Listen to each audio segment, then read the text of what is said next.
Hello everyone. Before we start, make sure to like and subscribe to the channel, and leave a comment with where you're from and what time you're watching. That way, YouTube will keep showing you stories just like this one. Now, let's begin. 2 months ago, I was still the kind of person who'd wake up at 4 a.m. on a Saturday just to catch sunrise from a mountain peak. I'd been hiking solo for about 6 years at that point, ever since my divorce left me with weekends to fill and a desperate need to clear my head. I worked as a pharmacy technician in Denver, spending 40 hours a week counting pills and dealing with insurance companies, so those weekend escapes into the Rockies kept me sane. That particular morning in early June started like hundreds of others. Protein bar breakfast in my Subaru Outback, checking my gear twice, and scrolling through all trails to pick my route. I settled on Copper Ridge Trail, a lesser-known path about 2 hours west of the city that promised decent elevation gain and, more importantly, solitude. The trailhead parking area only had 2 other vehicles when I arrived around 6:30 a.m. A beat-up Ford pickup with hunting stickers and a newer Toyota 4Runner with bike racks. Perfect, I thought, zipping up my pack and doing one last check of my supplies. I always carried these small orange ribbon markers in my pack, a habit I'd developed after getting turned around on an overgrown trail in Montana years earlier. Every 100 yards or so, especially at confusing junctions or where the trail got faint, I'd tie one around a branch at eye level. Some hardcore hikers probably think it's cheating or ruins the wilderness experience, but those little ribbons had saved me from spending unnecessary hours backtracking more than once. The morning air had that sharp, pine-scented quality that made every breath feel like it was cleaning out your lungs, and the trail started with a gentle incline through aspens that were just starting to fill out their summer green. About an hour into the hike, I reached the first real challenge, a section where the trail split into 3 different paths near a cluster of massive granite boulders. The main trail supposedly continued straight, but erosion and fallen trees had made all 3 options look equally legitimate. I tied one of my ribbons to a sturdy pine branch right at the fork, making sure it was visible from all angles, then took the middle path after checking my downloaded map. The trail got steeper here, switchbacking through dense forest where the morning sun barely penetrated the canopy. I placed another marker at a particularly confusing switchback where a game trail crossed the main path, and another where the trail curved sharply around a fallen log that blocked the obvious route. By 8 a.m., I'd gained about 200 feet in elevation and could catch glimpses of the valley below through gaps in the trees.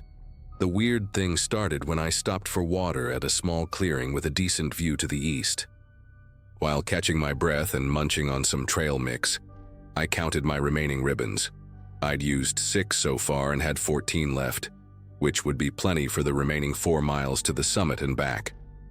But when I glanced back down the trail I'd just climbed, I couldn't see my last marker. That didn't immediately worry me since the trail curved, but something made me walk back about 50 yards to check. The ribbon I'd tied at the sharp turn around the fallen log was gone. Not on the ground, not blown to a different branch, just gone. The branch I'd tied it to still had the small scrape mark where I'd pushed aside some bark to secure the knot, but the ribbon itself had vanished. I stood there for a minute trying to come up with logical explanations. Maybe a deer had eaten it, though I'd never heard of deer eating synthetic ribbon. Maybe another hiker took it down thinking it was litter. But the trail had been empty except for me all morning, and I hadn't heard anyone coming up behind me. The forest around me suddenly felt too quiet. That kind of stillness where you realize even the birds have stopped chirping. I told myself I was being paranoid and continued up the trail, but I started tying my ribbons with double knots and placing them more frequently.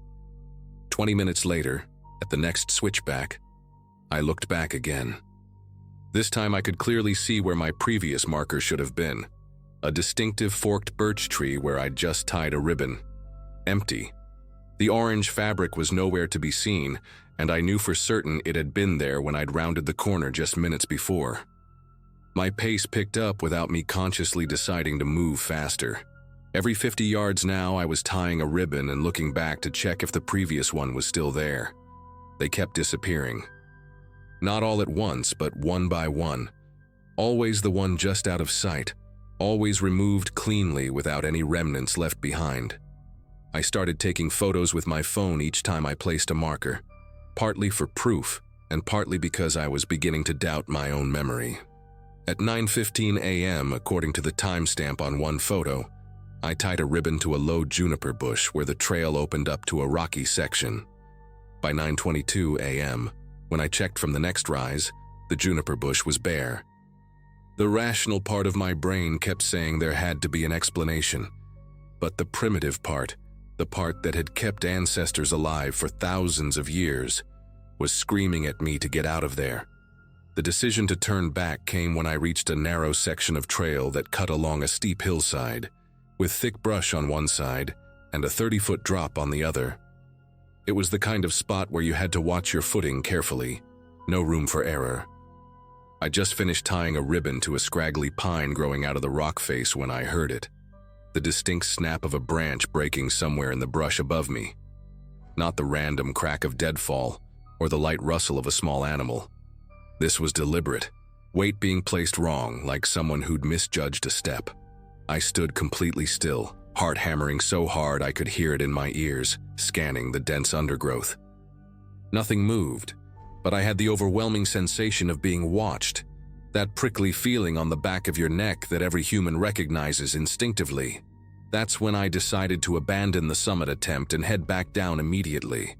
Turning around on that narrow ledge took careful footwork, and that's when I made my mistake. My left boot caught on an exposed root I hadn't noticed, and suddenly I was falling sideways toward the drop. My pack shifted, throwing my balance completely off, and I went down hard, my right ankle rolling underneath me with a sickening pop. The pain shot up my leg like lightning, and I bit down on my own tongue to keep from screaming.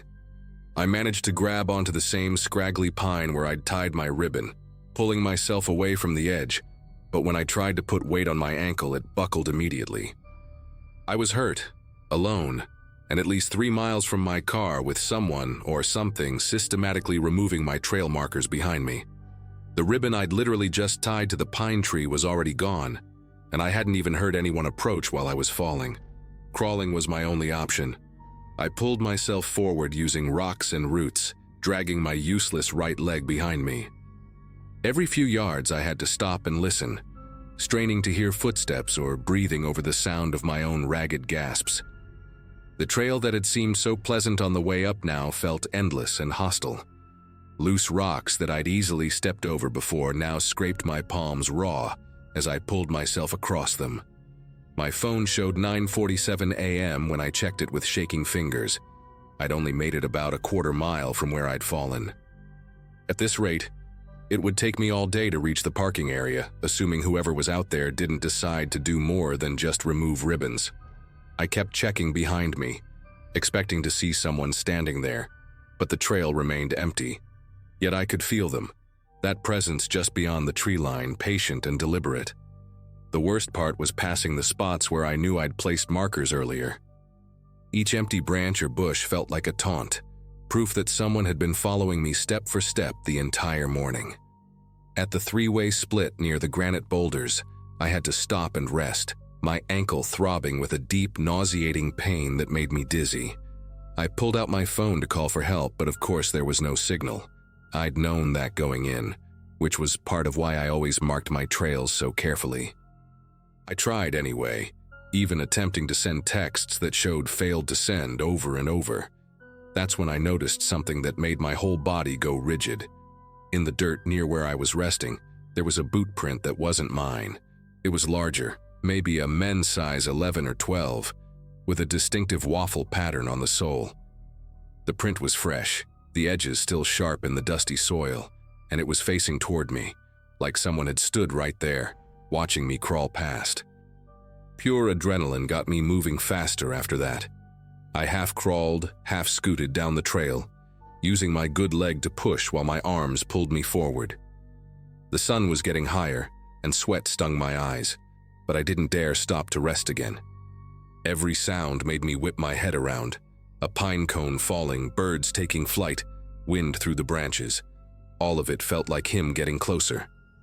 Around 11 a.m., I heard voices ahead and almost cried with relief.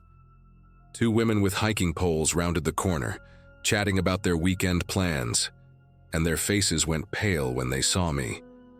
I must have looked insane, covered in dirt and blood, dragging myself along the ground.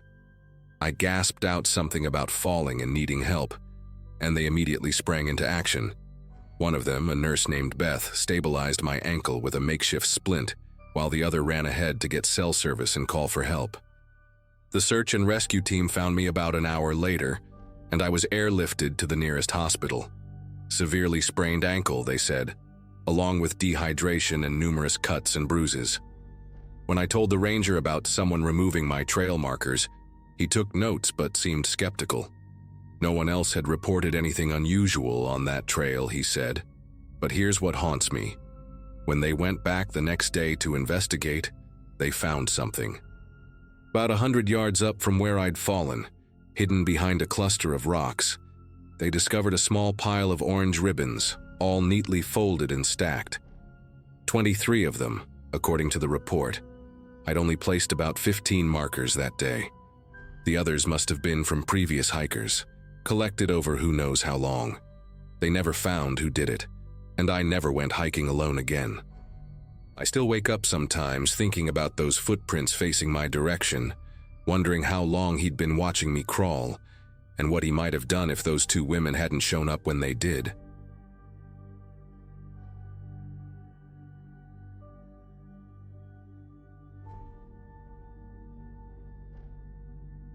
The drive up to Grandpa Eugene's old hunting cabin took me and my cousin Jake about 6 hours from Cincinnati that Friday in early October. I was 28 then, working as an electrician downtown, and Jake had just turned 31, running his own landscaping business. We hadn't seen each other much since Grandpa passed away 14 months earlier, but when the family decided someone needed to tear down that rotting cabin before winter, we both volunteered. The place sat on 40 acres of wooded property up in the hills of eastern Kentucky, about an hour from the nearest town with a gas station. Grandpa had built it himself in 1973, using timber from the property and whatever materials he could haul up that winding dirt road. I spent maybe a dozen weekends there as a kid, learning to track deer and clean fish, listening to his stories about the old days while the wood stove crackled and popped. Jake brought his work truck loaded with sledgehammers, crowbars, and a chainsaw, while I hauled up a trailer to carry away the salvageable lumber. The cabin looked worse than I remembered. The roof had partially caved in last winter, and vines had crawled up through the broken windows, wrapping around the support beams like green fingers. We started with the easy stuff, ripping out the old furniture and appliances, tossing everything into a burn pile we'd deal with later. Around 3 in the afternoon, we began attacking the floorboards with crowbars, planning to work our way down to the foundation.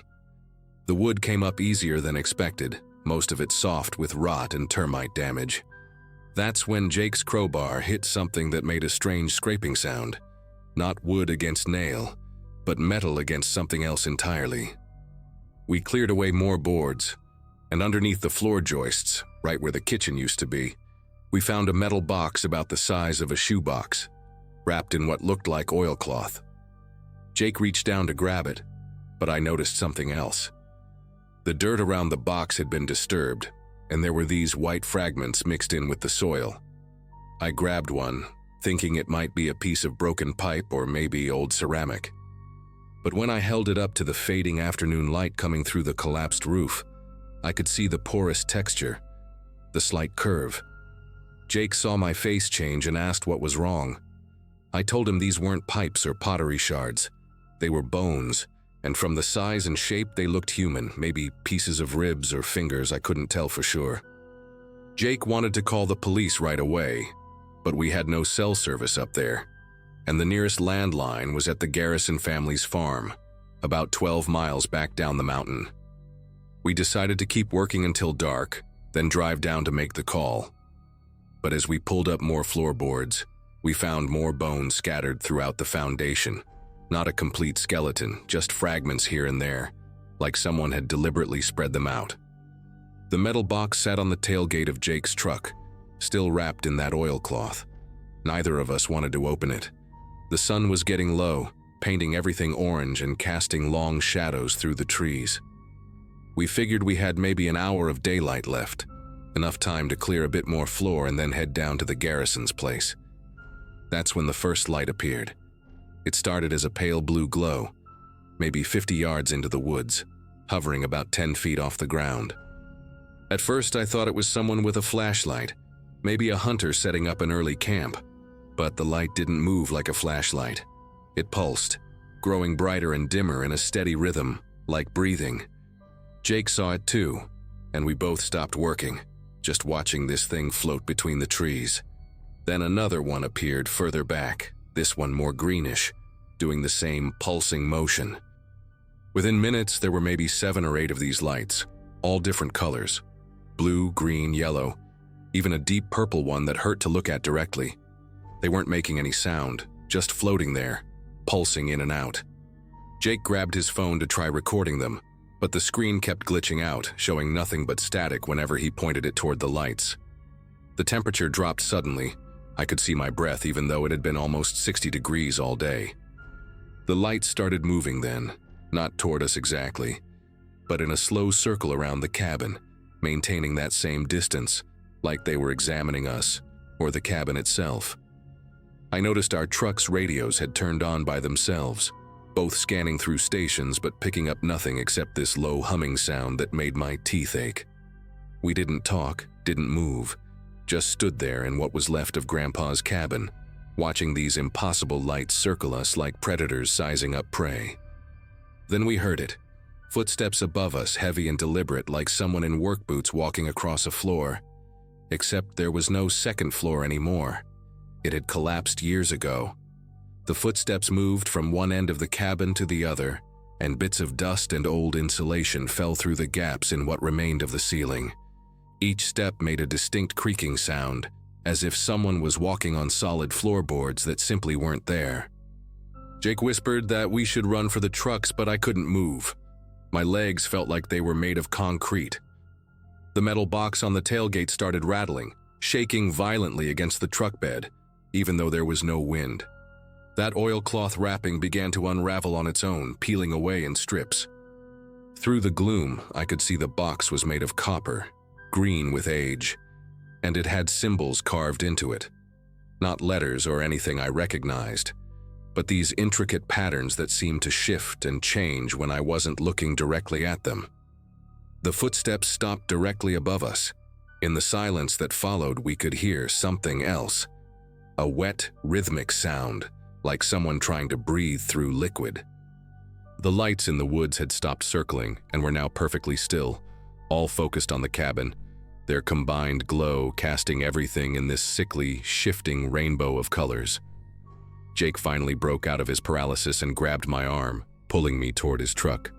But as we moved, the bones we'd found earlier started vibrating in the dirt, rattling against each other like wind chimes made of calcium. Some of them began rolling toward the center of the foundation, gathering in a pile directly below where the footsteps had stopped.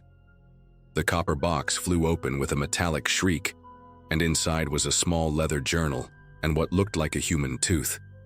But the tooth was wrong, too long with multiple roots that twisted together like a braid. Jake managed to get us to his truck, and we both scrambled inside. He turned the key, but the engine just made this grinding noise, like metal scraping against stone. The dashboard lights flickered on and off, and the radio kept cycling through that same humming frequency. Through the windshield, we watched as something began forming above the cabin ruins. Not solid, but like heat shimmer in reverse, pulling the colored light from the woods into a vaguely human shape. It must have been 12 feet tall, with arms that hung down past where its knees should be. The thing had no face, just a smooth surface where features should be, but somehow I knew it was looking at us. The leather journal from the copper box suddenly flew through the air and landed on the hood of Jake's truck, pages flipping wildly even though we were inside with the windows rolled up. I grabbed the journal through the driver's side window while Jake kept trying to start the truck. The pages were filled with Grandpa Eugene's handwriting, but the words didn't make sense at first.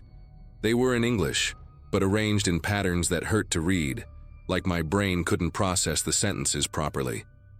One page had a date, August 1974, a year after he built the cabin.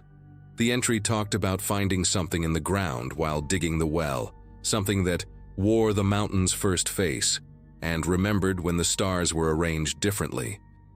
He wrote about making a deal, about feeding it bone meal from the butcher shop in town every full moon to keep it sleeping. The last entry was from 3 weeks before he died. Can't make the drive anymore. It's waking up. God forgive me for what I've brought here. Whoever finds this, burn everything and salt the earth. Don't let it remember what it was. The moment I read those words aloud, everything stopped. The lights in the woods blinked out simultaneously, plunging us into complete darkness except for the weak dome light in the truck. The tall figure above the cabin began to collapse in on itself, folding and contracting until it was just a dark mass hovering over the bone pile. Jake's truck suddenly roared to life, headlights blazing. Without discussing it, we both knew what to do. I jumped out and grabbed the gas can from my truck, while Jake found the road flares in his emergency kit.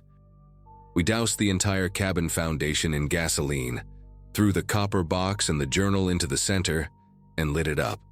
The fire caught immediately, burning with colors that shouldn't exist, deep purples and sick greens mixed with the orange flames. The bone fragments in the foundation cracked and popped, and each one that burned made that wet breathing sound stop for a moment, like something gasping. We stayed there until dawn, feeding the fire with every piece of wood from the cabin, making sure nothing remained.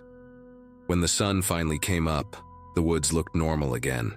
No lights, no impossible shadows, just trees and morning mist.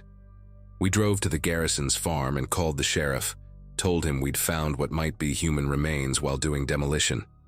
They sent investigators up there, but all they found was ash and charred ground.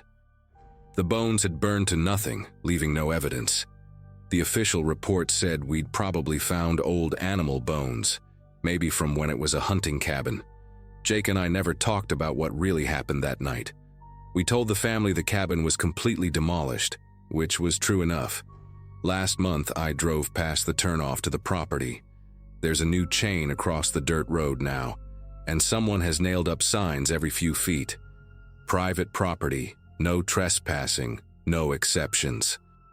I don't know who put them there, but I'm glad they did.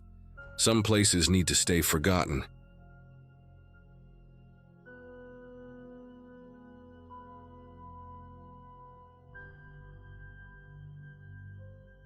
I was 23 that August, fresh out of college with a forestry degree and absolutely determined to prove I could handle the backcountry solo. My roommate Cassie thought I was crazy for planning a week-long trek through the Appalachian wilderness by myself, but I needed to clear my head after a rough breakup and an even rougher job search. The trail I'd chosen wasn't popular. Most hikers avoided it because of the steep elevation changes and lack of maintained campsites. That isolation was exactly what I wanted. I'd been hiking for 3 days already, covering about 15 miles each day, camping wherever I found flat ground.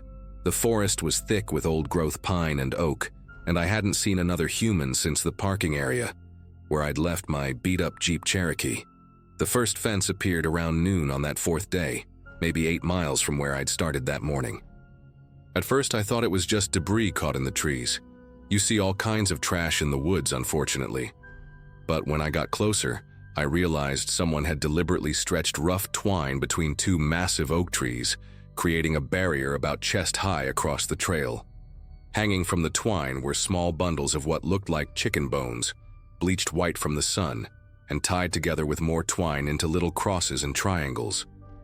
Each bundle was spaced exactly the same distance apart, maybe a foot between them, and they clinked together in the breeze, making this hollow musical sound that made the hair on my arms stand up. The whole thing stretched for maybe 20 feet before disappearing into the underbrush on either side of the trail. I ducked under it, trying not to disturb the bones, and kept hiking, but I couldn't stop thinking about how precisely those bundles had been arranged. 20 minutes later, I found another one. This fence was different though. The bones were larger, maybe from deer or wild boar, and someone had carved symbols into them. Not letters or anything I recognized, just these deep grooves forming spirals and zigzag patterns that must have taken hours to create.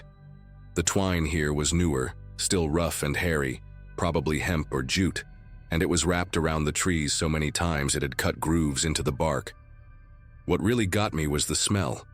This thick, oily stench like rotting meat mixed with pine sap that hung in the air around the whole construction. I pulled my shirt up over my nose and hurried past, but I could taste it in the back of my throat for the next mile. My map showed I was still a good 12 miles from the nearest road, and the trail behind me would take just as long to backtrack. By late afternoon, I'd passed 4 more of these fences, each one more elaborate than the last. The final one before sunset had full rib cages dangling from braided rope, and someone had stuffed the spaces between the ribs with dried moss and what looked like human hair, long dark strands that moved in the wind like seaweed underwater. I stood there for a full minute debating whether to turn around, but the sun was already touching the mountain ridge to the west. Setting up camp near these things wasn't an option, but I remembered from my map that there was an old ranger station about 2 miles ahead, marked as abandoned but still standing as of the last survey in 2018. I picked up my pace, practically jogging despite my 40-pound pack, trying to put distance between me and those bone fences before dark. The ranger station appeared through the trees just as the light was fading to that deep purple you only get in the mountains. It was smaller than I'd expected, basically a one-room cabin with a covered porch and windows on all 4 sides, built on a concrete foundation that lifted it about 3 feet off the ground. The door hung open, creaking in the evening breeze, and half the shingles were missing from the roof. But it had walls and a door that still latched, which was all I needed. I climbed the steps carefully, several boards were rotting through, and swept my flashlight across the interior. There was an old metal desk pushed against one wall, a wood stove that looked like it hadn't been used in decades, and surprisingly, a cot with a moldy mattress that I definitely wasn't going to touch.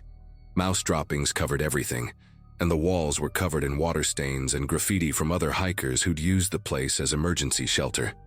I was unpacking my sleeping bag when I heard the whistle. Not a bird. I knew every bird call in these mountains, but a human whistle, low and meandering like someone trying to remember a tune. It came from somewhere back down the trail I'd just hiked, maybe a few hundred yards away. Then it stopped, and I heard footsteps. Heavy ones, not trying to be quiet, crunching through the fallen leaves and snapping twigs. I clicked off my flashlight immediately and crouched below the window line, my heart hammering so hard I could hear it in my ears. The footsteps got closer, circled the station once, twice, then stopped directly in front of the door. Through a gap in the floorboards, I could see thick boots, covered in mud, and what looked like dried blood, just standing there, perfectly still. The door handle rattled.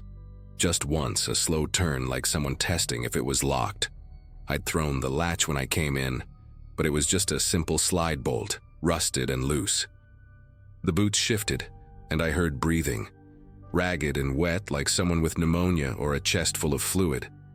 Then came a sound I'll never forget, fingernails dragging across the wood door, starting at the top and scratching all the way down to the bottom in one long, deliberate movement. The person outside made this humming noise, tuneless and broken, while their fingers kept exploring the doorframe, tapping and scratching like they were reading Braille. My legs were cramping from crouching, but I didn't dare move. Even my breathing seemed too loud. Outside, the boots began walking again, slow and measured, circling the station. Every few steps, they'd stop, and I'd hear that wet breathing right outside whatever wall they were facing. At one window, the person pressed their face against the glass. I could see their silhouette in the moonlight, long, matted hair and a beard full of debris, maybe leaves or dried mud.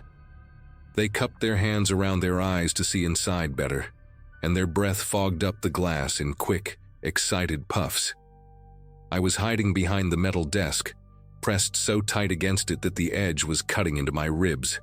They stayed at that window for what must have been 5 minutes, just breathing and occasionally tapping on the glass with one finger.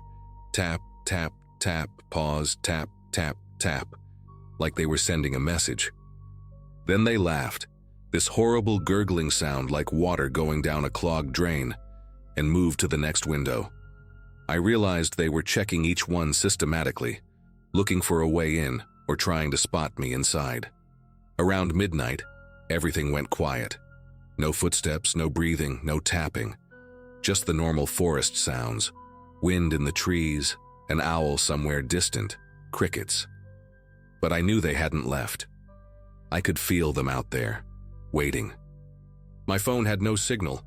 Hadn't had one for 2 days, and the battery was at 12% anyway. I turned it off completely to save what little power remained.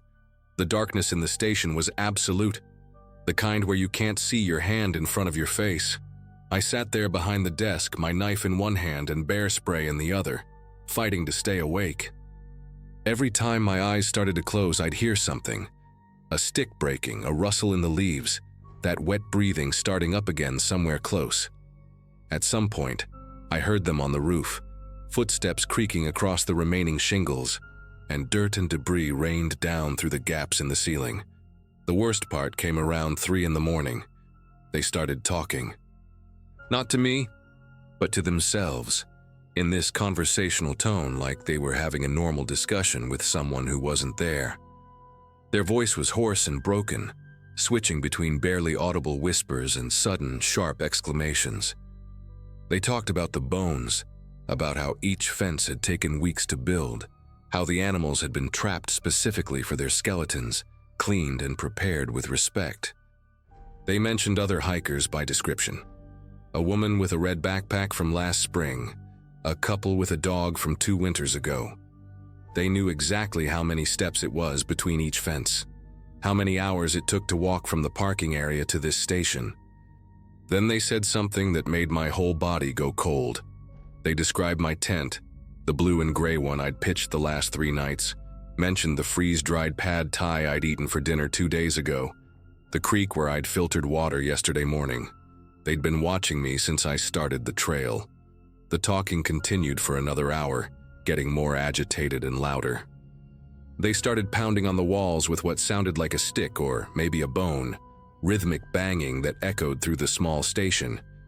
Between the banging, they'd press their mouth against the gaps in the wall and make these animal sounds, growling, chittering like a squirrel, screaming like a rabbit caught by a predator.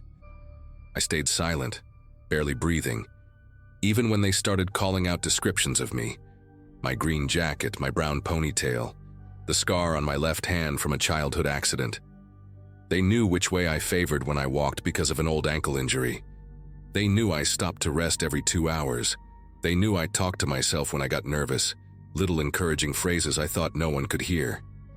The violation of it, the realization that every moment I'd thought I was alone had been observed, made me want to vomit. Just before dawn, maybe 5:30, when the sky was starting to lighten to gray, everything stopped. The sudden silence was almost worse than the noise. I waited, muscles screaming from being locked in the same position for hours, counting to 100, then 200, then 500. Finally, I risked looking out the window. The forest looked empty, normal, morning mist rising from the ground. But on the door, carved deep into the wood with something sharp, were fresh words. "See you next season." I waited another full hour until the sun was completely up, then grabbed my pack and ran. Not hiked, ran, stumbling and sliding down the trail toward the road. I didn't stop for water, didn't stop to rest, just ran the entire 12 miles until I hit pavement and flagged down the first car I saw. A Park Service vehicle, thankfully. The ranger didn't believe me at first until I showed him the photos I'd managed to take of the bone fences with my phone. They sent a team up there that afternoon, but whoever it was had vanished. They found the fences, found the carvings on the door, found boot prints and evidence someone had been living rough in the area for years, but never found the person.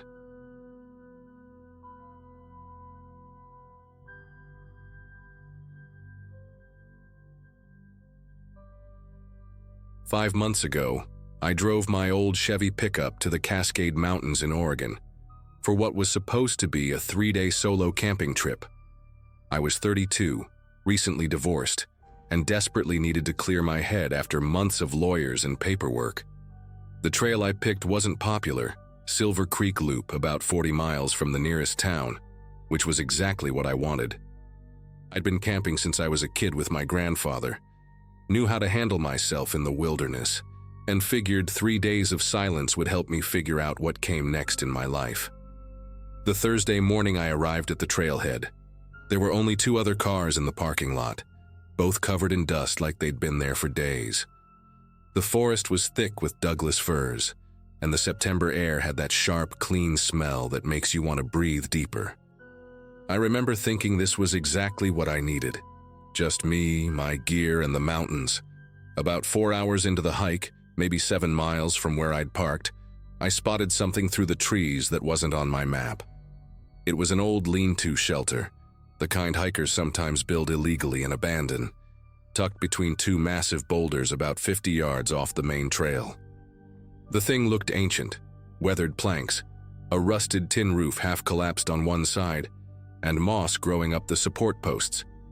But what made me stop and stare was the message spray-painted across the largest plank in faded red letters. "Do not sleep here after dark. He watches." The words had probably been there for years, the paint cracking and peeling, but still readable enough to make the hair on my arms stand up. I walked closer, curious despite the warning, and found more writing inside. Dozens of names and dates carved into the wood, some going back to the 80s. The newest one I could find was from 2017, just a name. Kevin Fuller, with what looked like tally marks next to it, 23 of them carved deep into the beam. I set up camp about 300 yards from the shelter, far enough that I couldn't see it through the trees, but close enough that I kept thinking about it. The spot I chose was perfect.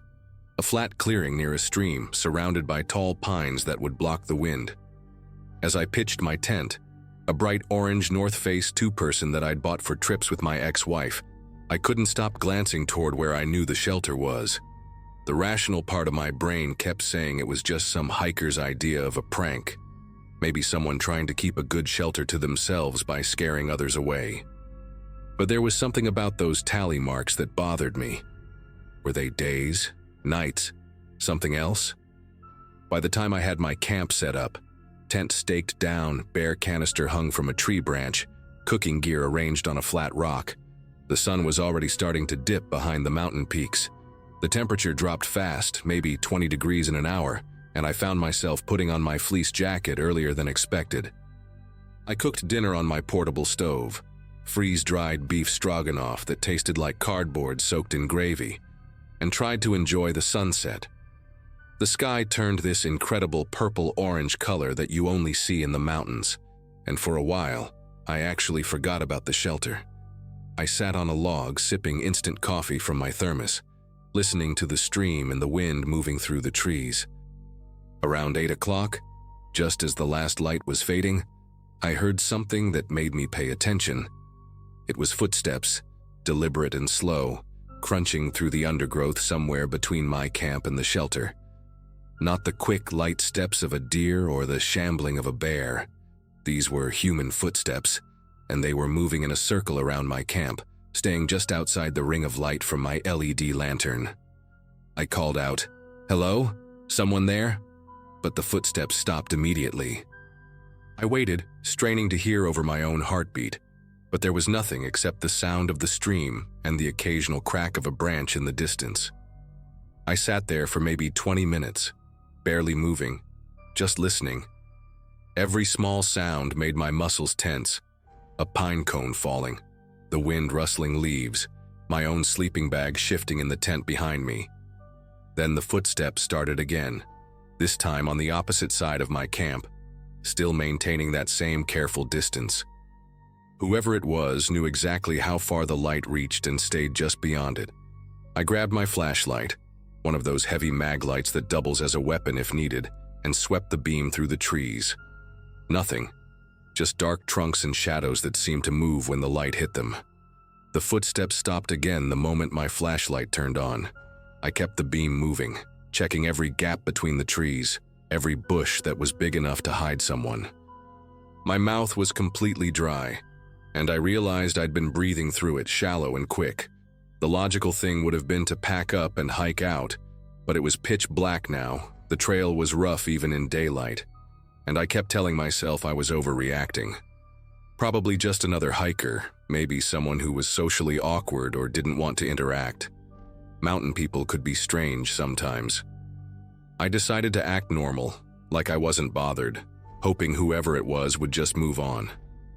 I cleaned up my cooking gear, making more noise than necessary, even humming some old Springsteen song my dad used to play on road trips. But the whole time, I could feel eyes on me. That primitive sensation that makes the small hairs on your neck stand straight up. When I finally crawled into my tent around 9:30, I made sure to zip it up tight and kept the mag light right next to my sleeping bag.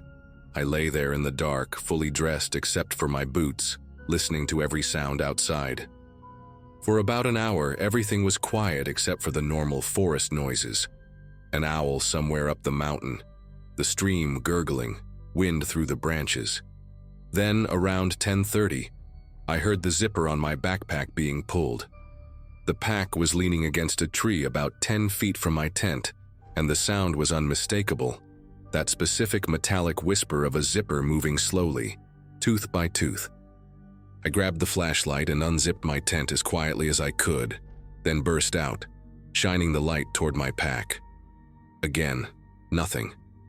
But my backpack was open, and my stuff was pulled out and arranged in a perfect line on the ground. Water bottles, first aid kit, rope, everything laid out like someone was taking inventory. I started throwing everything back into my pack, my fingers fumbling with the straps and zippers.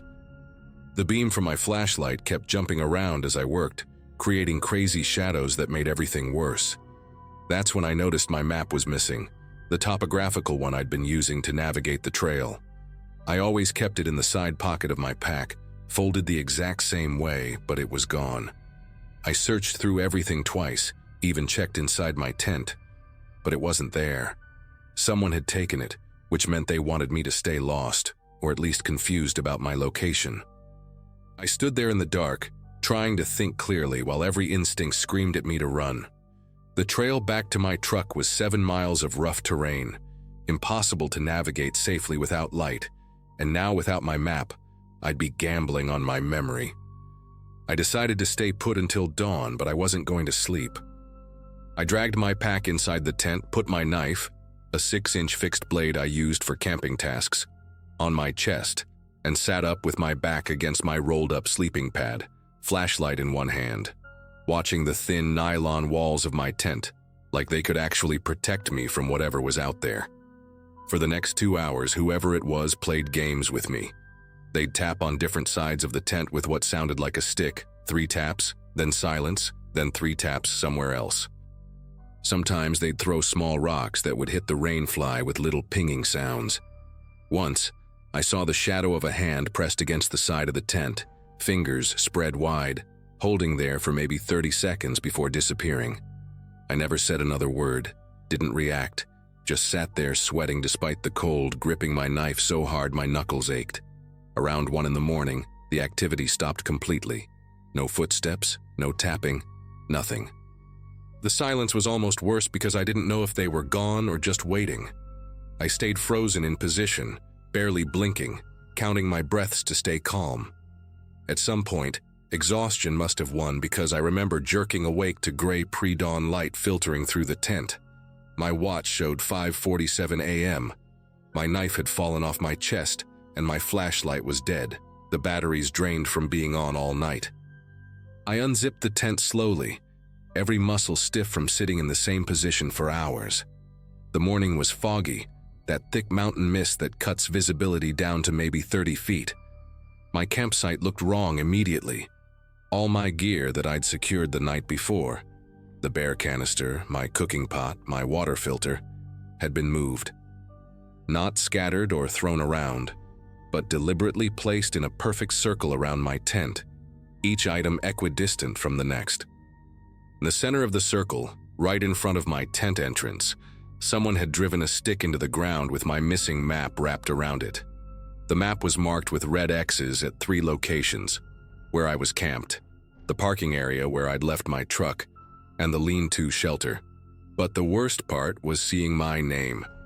Thomas Wright, written in charcoal or ash across the bottom of the map in block letters. I'd never told anyone on this trail my name. My parking permit only showed my license plate, and I'd paid cash at the ranger station. Whoever did this had gone through my wallet while I slept, or worse, had known who I was before I even arrived. I packed everything in less than 10 minutes, shoving gear into my pack without any organization, just wanting to get out of there. But something made me walk back to the shelter before leaving. Maybe stupidity, maybe the need to understand what had happened. The fog made everything feel dreamlike and unreal as I pushed through the wet branches. When I reached the shelter, I saw fresh writing on the wall, still dripping like it had been done minutes before. In the same red paint as the original warning, someone had added my name to the list of carved names inside, with a single tally mark next to it. Below that, written in what looked like mud or dirt, were the words, "One night survived, don't come back." My gear had been stacked neatly inside the shelter too. Items I hadn't even realized were missing. My backup headlamp, my emergency whistle, even the power bar I'd kept in my jacket pocket. Each item was placed precisely on a wooden shelf someone had built recently, the wood still fresh and white where it had been cut. The hike back to the trailhead was the longest 7 miles of my life. I practically ran when the trail was clear enough, stumbling over roots and rocks, looking behind me every few seconds. The fog lifted around 8 in the morning, but that just made me feel more exposed. Every sound made me whip around. A branch breaking, birds taking flight. Even my own breathing echoed strange in my ears. About halfway back, I found something that made me stop dead. On a tree right next to the trail, at exactly eye level, someone had carved "See you next year, Thomas" into the bark. The carving was fresh, sap still oozing from the cuts. I took a photo with my phone, the only proof I had that any of this was real, and kept moving. When I finally saw my truck through the trees, still parked where I'd left it, I almost cried from relief. But as I got closer, I noticed something tucked under the windshield wiper. It was a folded piece of paper, weathered and yellowed like it had been saved for years. Inside was a list of names and dates going back decades, all with tally marks next to them. Some had 1 mark, some had 5 or 6, and one name, Kevin Fuller, had those same 23 marks I'd seen in the shelter. At the bottom, in fresh ink, was my name with that single tally mark. I drove straight home, didn't stop except for gas, didn't even call anyone until I was back in my apartment in Portland.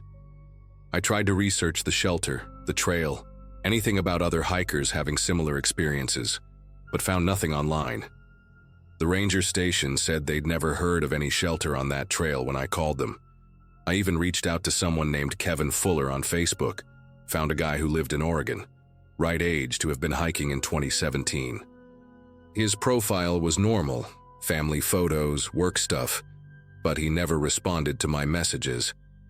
3 weeks later, I got a package with no return address. Inside was my emergency whistle, the one I thought I'd packed when I left, but must have been left behind. Attached was a note. "You forgot this. See you September, KF." I haven't been back to those mountains, and I won't ever go back. But every September, I get a postcard with no message, just a photo of that shelter and another tally mark added next to my name. This year will be the 5th one. I don't know what happens to people who go back, but I think about those 23 marks next to Kevin Fuller's name, and I know I don't want to find out.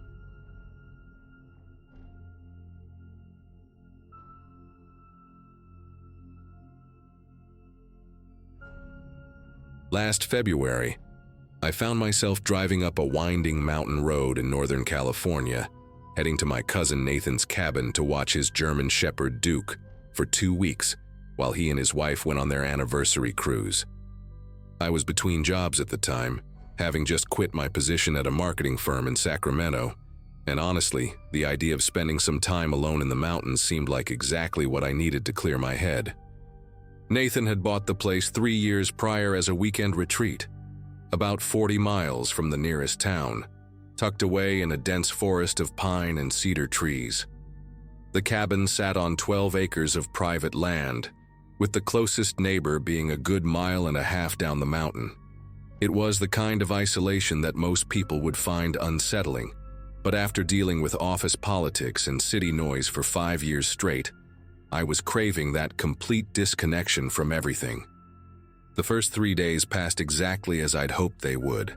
Peaceful mornings with coffee on the deck, long hikes with Duke through the surrounding trails, and quiet evenings reading by the wood stove.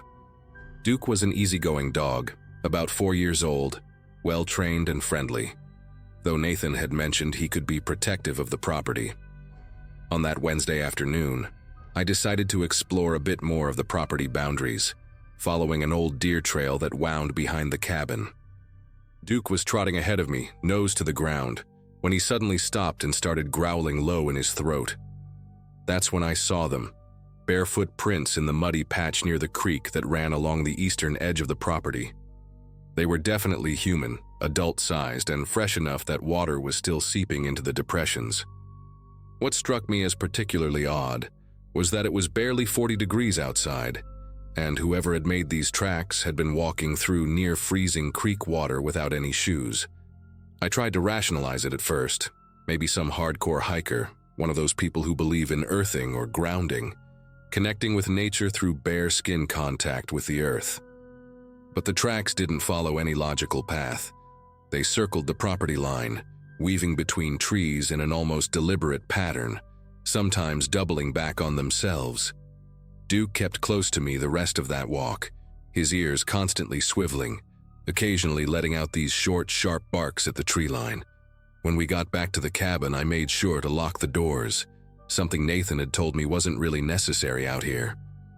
That evening, while cooking dinner, I kept glancing out the kitchen window at the darkening forest. Duke stationed himself by the front door, alert but not quite agitated, like he was monitoring something I couldn't see or hear. Around 9 o'clock, just as I was getting ready to call it a night, I heard it, a slow, deliberate rattling of the front door handle, like someone was testing to see if it was locked. Duke immediately erupted into fierce barking, charging at the door with his hackles raised, teeth bared in a way I'd never seen from him before. I grabbed the flashlight Nathan kept on the mantel and shined it through the front window, sweeping the beam across the porch and the yard beyond. Nothing. No one there, no movement in the shadows, not even a raccoon or deer that might have bumped against the door. But Duke wouldn't calm down. He kept pacing between the front door and the back door, whining and growling alternately. Then the tapping started. Soft, rhythmic taps along the exterior wall of the cabin, moving slowly from the front toward my bedroom window. It wasn't random or frantic. It was methodical, almost like someone was counting the wooden planks as they walked alongside the building. I followed the sound from inside, Duke pressed against my leg, both of us tracking whatever was making its way around the cabin's perimeter. The tapping stopped at my bedroom window, followed by complete silence that somehow felt heavier than any noise. I stood there for maybe 5 minutes, barely breathing, waiting for something else to happen. Duke had gone rigid beside me, his growl so low it was more of a vibration I could feel through his body than an actual sound. Then I saw it. Pressed against my bedroom window was a small handprint, child-sized but positioned about 6 feet off the ground, way too high for any kid to reach without a ladder or being lifted. The condensation from the warm interior meeting the cold glass made the print stand out clearly, and I could see the individual finger marks, the palm lines, everything. As I stared at it, another print appeared next to it, then another, as if invisible children were pressing their hands against the glass in sequence. But there was no one there. I could see clearly through the gaps between the prints that the porch was empty, lit by the motion sensor light that had clicked on. I spent that entire night in the living room with Duke, every light in the cabin blazing, Nathan's old baseball bat across my lap. Around 3 in the morning, Duke started growling again, staring at the back door. I heard footsteps on the deck, heavy ones this time, definitely adult-sized, walking back and forth, occasionally stopping right at the door. At one point, something scraped against the wood, long, deliberate scratches that made Duke bare his teeth. When dawn finally broke, I worked up the courage to go outside and check around the property. What I found made my decision to leave very easy. Hanging from the trees nearest to the cabin were pieces of children's clothing. A tiny pink sock on one branch, a child's mitten on another, a small torn dress draped over a third. They were weathered and dirty, like they'd been outside for weeks or months, but they'd definitely been placed there recently. I would have noticed them before, but what really made me pack up right then and there were the carvings I found on the trees. Crude stick figures, dozens of them, carved deep into the bark of the pines surrounding the cabin. They all depicted the same scene, a tall figure standing next to smaller figures, and in every single carving, the smaller figures had X's for eyes. Dead children. That's what someone had spent time meticulously carving into tree after tree.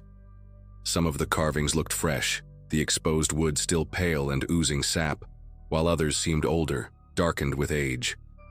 On one particularly large pine, someone had carved what looked like a calendar or tally marks, groups of 5 lines with a diagonal slash through them, over and over, filling up a section of trunk about 3 feet high.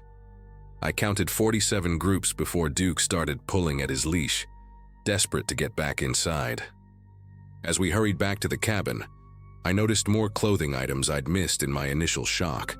A child's shoe dangling from fishing line, a small winter hat nailed to a trunk, a pair of tiny overalls stretched between 2 branches like some sick banner. I threw everything into my car in less than 20 minutes, Duke already in the back seat, engine running. But when I went back inside to do a final check and grab Duke's food bowl, I found something that still haunts me. On the kitchen table, which had been clear when I'd run outside an hour earlier, sat a neat row of items. 5 baby teeth, a lock of blonde hair tied with a faded ribbon, a tarnished child's ring, and a Polaroid photograph so water-damaged I could barely make out the image of what might have been a group of children.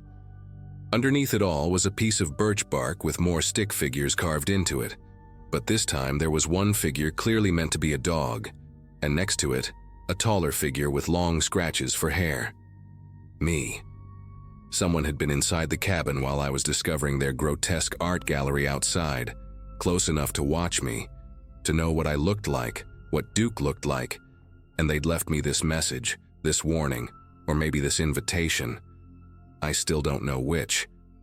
I grabbed Duke's bowl and ran to the car, not even bothering to lock the cabin door behind me. The drive down the mountain was a blur of tight turns and gravel spraying from my tires. Duke whined in the back seat, picking up on my panic, and I kept checking the rearview mirror, expecting to see someone following us, but the road remained empty. About halfway down, my phone finally got signal again, and it exploded with missed calls and texts from Nathan. Apparently, the neighbor from down the mountain, an elderly man named Carl, had called him the day before, saying he'd seen someone on Nathan's property, a woman with long matted hair and bare feet, carrying what looked like bundles of cloth. Carl had tried to approach her to ask if she needed help, thinking maybe she was lost or in trouble, but she'd run off into the forest, moving faster than seemed possible for someone navigating those woods barefoot. Nathan had been trying to reach me ever since to warn me, but of course there's no cell service at the cabin. When I finally stopped at a gas station at the base of the mountain, the attendant, a middle-aged guy with worried eyes, asked if I was coming from the old forestry road. When I said yes, he shook his head and told me I was lucky to get out when I did. Apparently, there had been a family living illegally in those woods about 15 years ago. A woman and her 4 children, completely off the grid. Child services had tried to intervene multiple times, but they could never locate their actual camp. Then one winter, hikers found the bodies of 3 children in various locations throughout that forest, all having died from exposure and malnutrition. The 4th child and the mother were never found.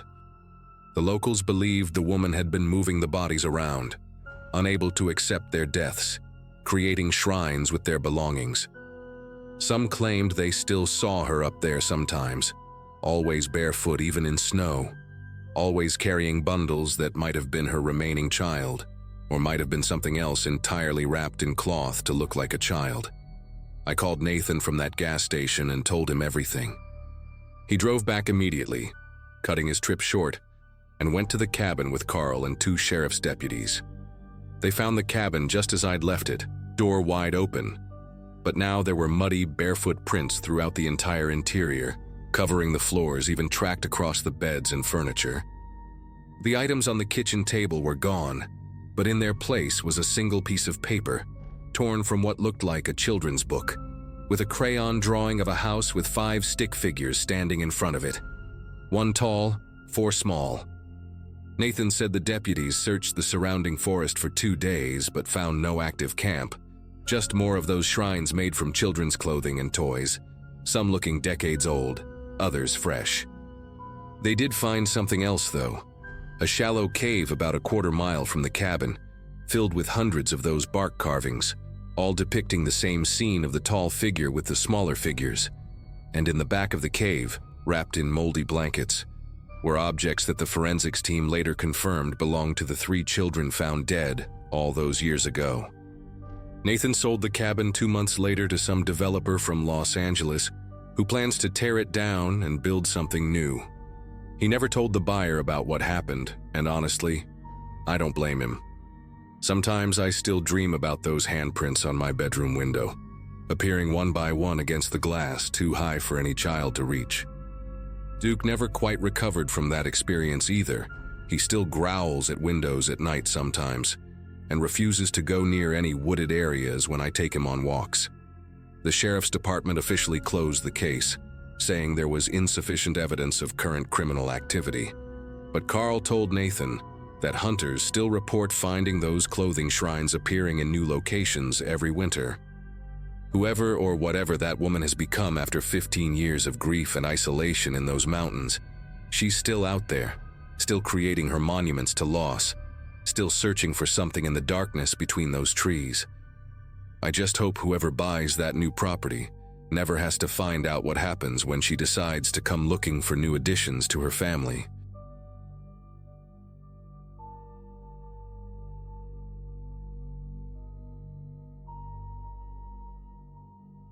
I'd been freelancing as a graphic designer for about 2 years when everything fell apart in early 2022. My biggest client dropped me without warning.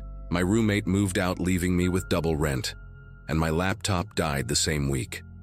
By March, I was desperate for a break, and searching rental sites at 2 a.m. became my new habit. That's when I found the listing, a cabin in the Appalachian foothills of Tennessee for $200 a week, utilities included.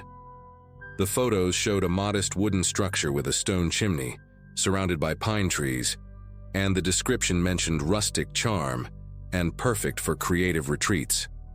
The owner, who went by Green Mountain Rentals, had 0 reviews but responded to my inquiry within minutes, sending payment instructions through the app. The drive from Nashville took me through towns that got smaller and quieter until I was following a narrow road that my GPS kept losing track of. When I stopped at a gas station in Millbrook to grab supplies and ask for directions, the teenager behind the counter squinted at the address I showed him on my phone.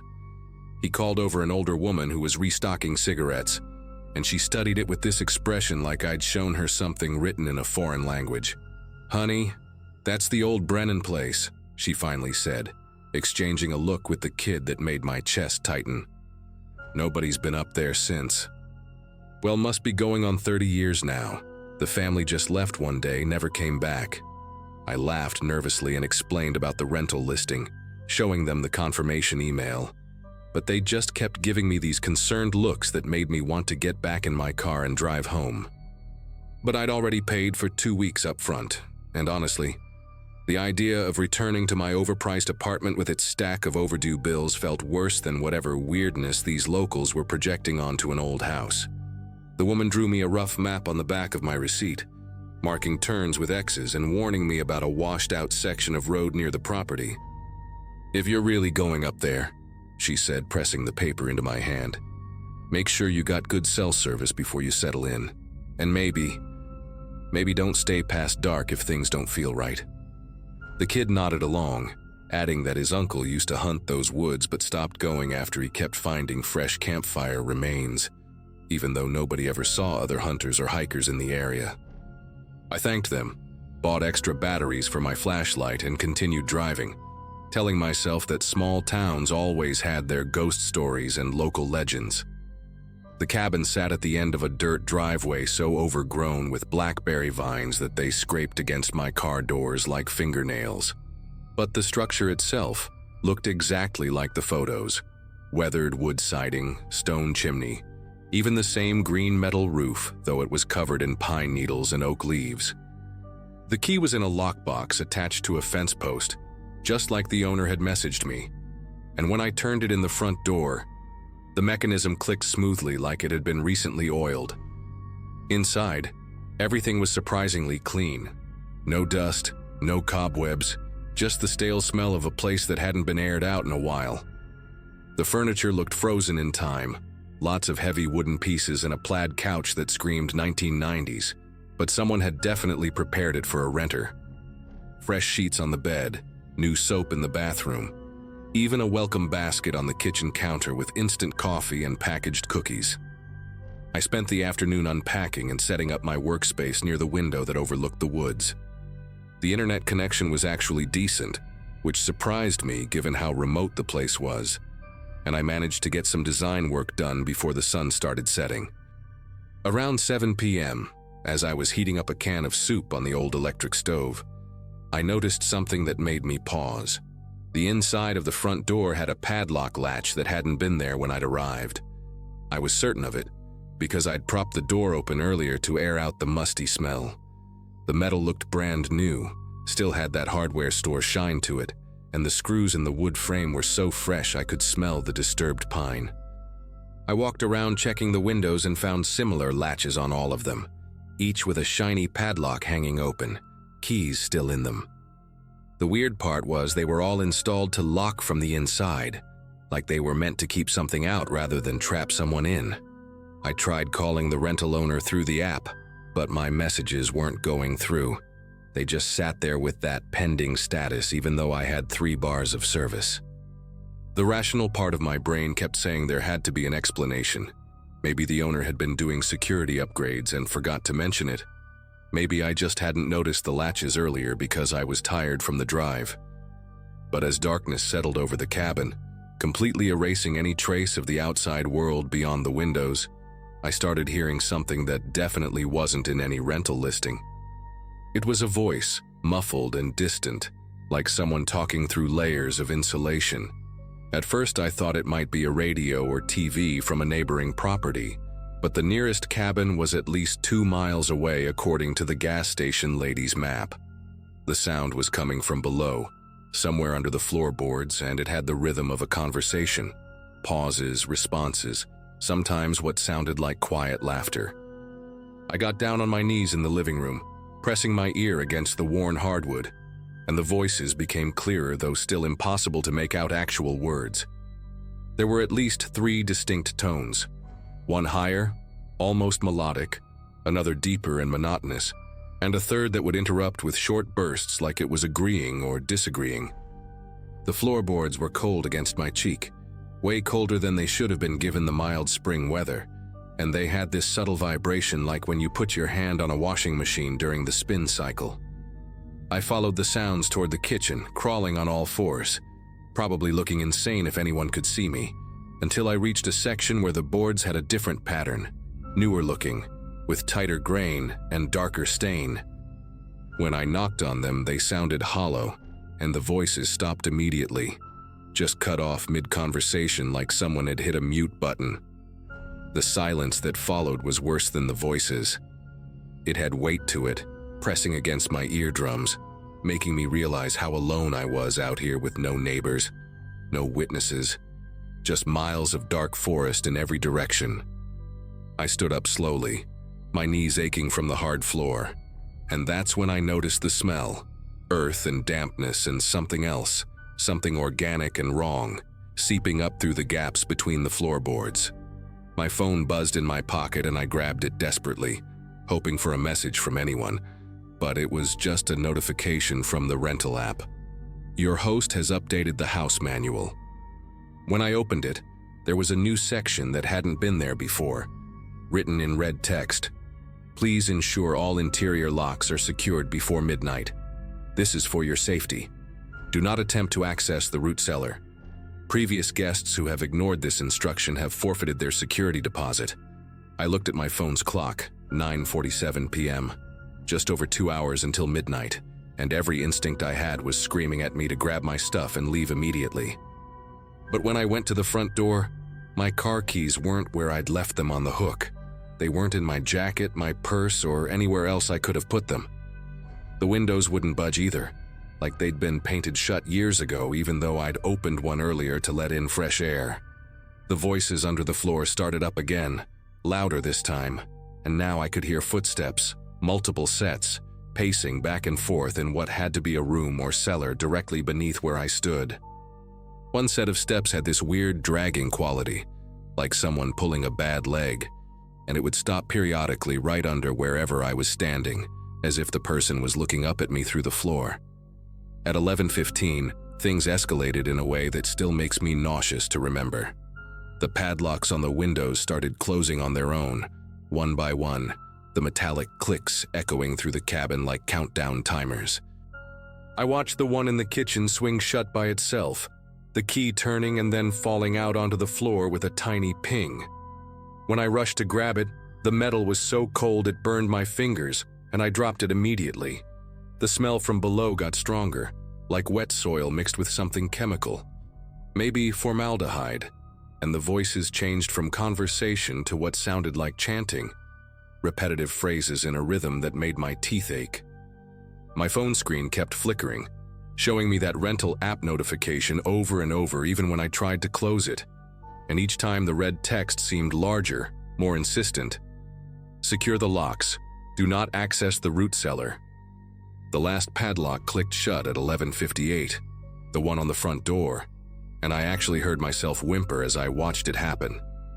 The chanting below reached a crescendo, and then stopped entirely, replaced by a sound that I can only describe as breathing, deep, synchronized breathing from multiple sources, like a room full of people all inhaling and exhaling in perfect unison. The floorboards began to creak and shift, and through the gaps I saw flickering light, orange and unstable like candle flames. Then came the knocking, not from the door or windows, but from underneath, systematic and patient, moving from one section of floor to the next like someone checking for weak spots. Each knock made the newer section of floorboards in the kitchen bounce slightly, and I realized with absolute clarity that whatever was down there had been trying to come up, had probably been trying for years, and the locks weren't to keep me safe from something outside. At exactly midnight, everything stopped. The breathing, the light from below, the smell, all of it just vanished like someone had flipped a switch. My phone worked normally again. My car keys were sitting on the kitchen counter where I'd apparently left them, and the padlocks hung open on their latches like they'd never been closed. I didn't even pack my stuff, just grabbed my keys and ran to my car, driving those dark mountain roads way too fast while checking my mirrors constantly. When I finally got cell service again near Millbrook, I had 17 missed calls from a number I didn't recognize. The voicemail was just static, but underneath it, I could hear that same synchronized breathing from the cabin. I drove straight through to Nashville, moved in with my sister that same week, and never responded to the rental owner's messages asking me to rate my stay. 2 months later, I saw the same cabin listed again, same photos, same price, but this time the description included a new line. Perfect for solo travelers seeking complete privacy. I still wake up sometimes at midnight and I swear I can hear those voices, faint and far away, having their endless conversation beneath someone else's floor.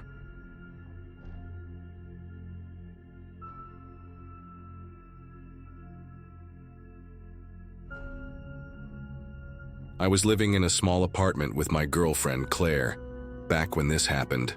We both worked long hours during the week, so weekends were usually our only chance to get away from the noise of the city. On that particular evening, we had decided to take a drive through the mountains just outside the county, the kind of back roads where cell service cut out and the air smelled sharp and cold once the sun dipped low. It wasn't a planned trip, more like one of those spontaneous drives where you roll the windows down and let the road take you somewhere quieter. The mountain pass we chose wasn't well traveled. The road was narrow and curved so sharply at some points that you had to honk before rounding a bend, just to warn any driver coming the opposite way. As the daylight thinned, everything around us seemed painted in a dull gray, the ridges of the mountains casting long shadows across the asphalt. Claire had her feet propped up on the dash, humming quietly to whatever song was faintly playing on the radio. The headlights stretched ahead in thin beams, catching glimpses of pine needles scattered on the shoulder and the occasional road sign riddled with bullet holes. We had been climbing one of the steeper inclines when I noticed flashing amber lights in the distance. Hazard lights, pulsing slow and steady against the darkening slope. At first it barely registered. Plenty of cars broke down along these roads. But as we got closer, the scene grew stranger. The vehicle was pulled tightly against the rock wall on the right, a dark sedan with its trunk slightly ajar. Next to it, standing just inside the glow of the hazards, was a figure.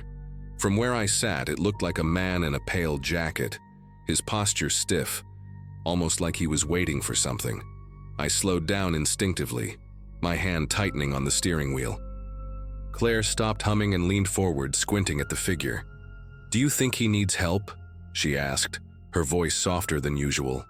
I was about to nod when the man turned, if it was even a man, and stepped away from the shoulder.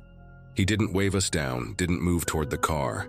Instead, he drifted backward into the tree line, swallowed by the dark pines as if he'd been waiting for us to see him and nothing else.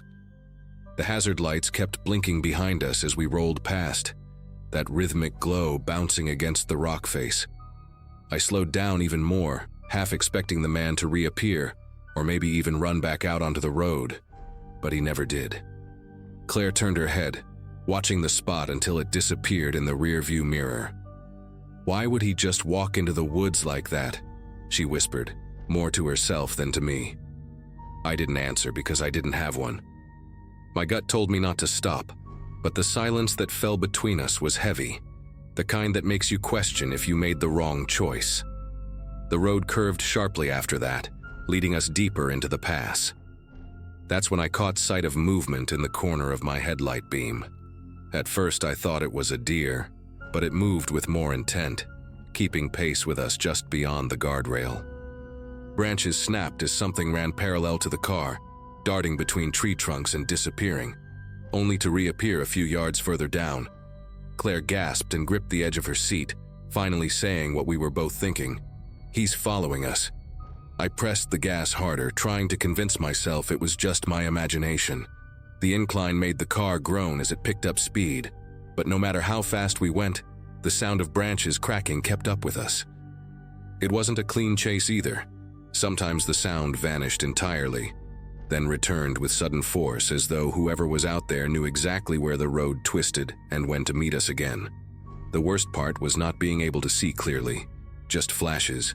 A pale sleeve, the glint of something metallic, the shape of legs cutting through the underbrush. Claire begged me not to stop, her voice trembling now. "Don't pull over, just keep going." My grip on the wheel hurt my knuckles as the pass narrowed, the guardrail hugging the cliff's edge. The headlights stretched far ahead into the thinning dusk, but the forest pressed in so close on the right side that it felt like we were driving through a tunnel of black pines. And through it all, I kept hearing that steady, deliberate pursuit, like we were prey being guided through someone else's territory. The descent on the far side of the pass came sooner than expected, a sharp downhill stretch that forced me to ride the brakes. The forest gave way just enough for the sky to show a faint strip of orange fading into blue. But the sound of pursuit didn't stop. It darted in and out again, now on the opposite side of the road, as if it had crossed without us ever seeing. Claire's nails dug into the seat fabric. She kept whispering, "Please, just get us out of here," her voice breaking with each word. By then, my mind was racing with explanations, none of them good. A trap? Someone staging a breakdown to lure drivers? If that was the case, then why follow us instead of blocking the road? The thought hit me hard. Maybe there were more than one. The narrow pass made me feel boxed in, no place to turn around, no way to outrun whatever was matching our speed through the dark. I rolled the windows up fully, even though the air inside grew hot and stale, because the idea of someone reaching in suddenly was unbearable. We finally reached the bottom stretch where the road widened, and the trees pulled back. For the first time in miles, the shoulder opened up into a gravel turnout meant for truckers. I swung the car into it, throwing up a cloud of dust. The plan was simple: slam the brakes, spin around, and aim the headlights back at the tree line to see if anything was actually there. When the car skidded to a halt, Claire let out a sharp cry. But the trees stared back in silence. No movement, no sound. Just the slow flicker of the hazard light still glowing faintly far up the pass, like a warning we had ignored. We didn't wait to find out if whoever, or whatever, it was would catch up. I put the car back in gear and didn't let off the gas until we hit the highway an hour later. Claire cried quietly beside me the whole way home, and I couldn't bring myself to say anything that would make sense of it. To this day, I don't know if it was a person trying to intimidate us or something else that belonged to those woods. But I do know one thing: I'll never stop for hazard lights in the mountains again.